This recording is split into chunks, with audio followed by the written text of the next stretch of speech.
Students, I have given these two homologous series slides. You write each and every point properly in your notebook, which will help you to learn. Hello students, in the last class we had a discussion about isomers, right? And we understood that how a molecular compound can be made in different structures, right? And can be named them, okay? And now today we will discuss about homologous series, right?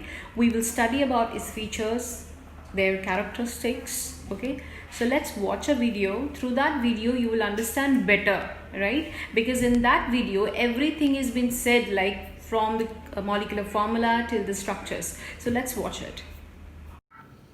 The element carbon is like a treasure box. It holds various interesting mysteries. One such unique concept is that of the homologous series. What does it mean? Let's understand this in detail.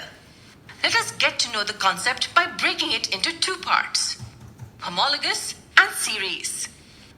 One thought we might have is that it refers to some series having similarities. Is it true? Yes, absolutely. In the first part, the word homo refers to same. So in the case of homologous series, we will have compounds that have something in common. But what is common? Here we are referring to the common functional groups. What about the next part, that is series? For being in the list of homologous series, the compounds need to occur in a sequence. That means they will occur in succession. And what do we mean by this? Let us consider the simpler alkanes like methane, ethane, propane, and butane. Are they in succession?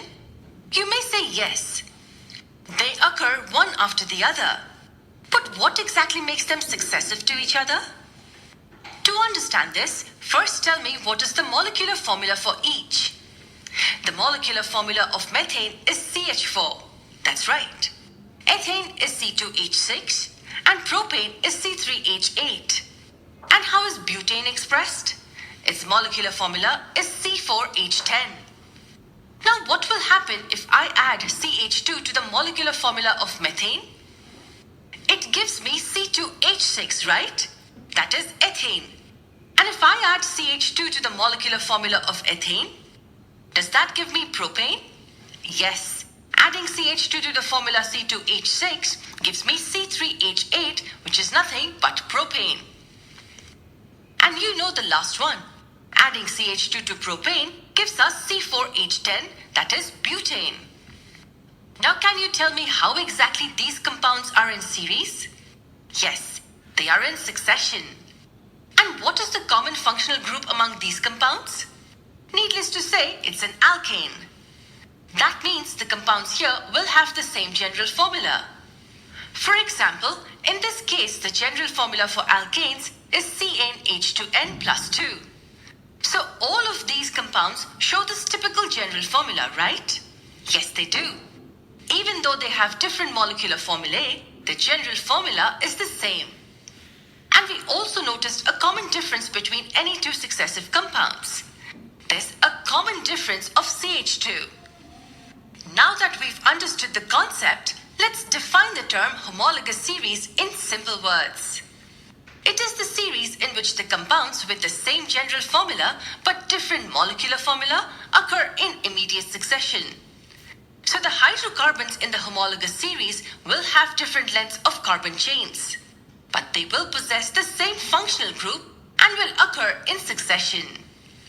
Now tell me one thing. If these compounds are in series with the same functional group, don't you think their properties will also be the same? Well, if you said yes, then you are apparently wrong. Because all the properties of elements in the homologous series are not exactly the same. The chemical properties are definitely similar as they are dependent on the functional group present. However, the physical properties show gradation as we go higher in the series. That's because the physical properties like the boiling point, melting point, solubility, and so on differ with the change in molecular mass.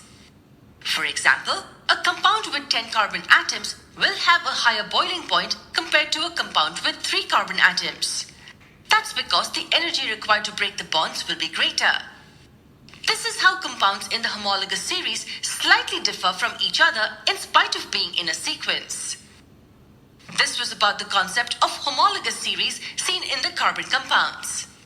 Let's talk about another interesting concept of isomers. These students, whatever we have studied, on the basis of that, I'm giving you these questions. You solve these questions and write in your notebook as a homework. Okay? So, bye-bye.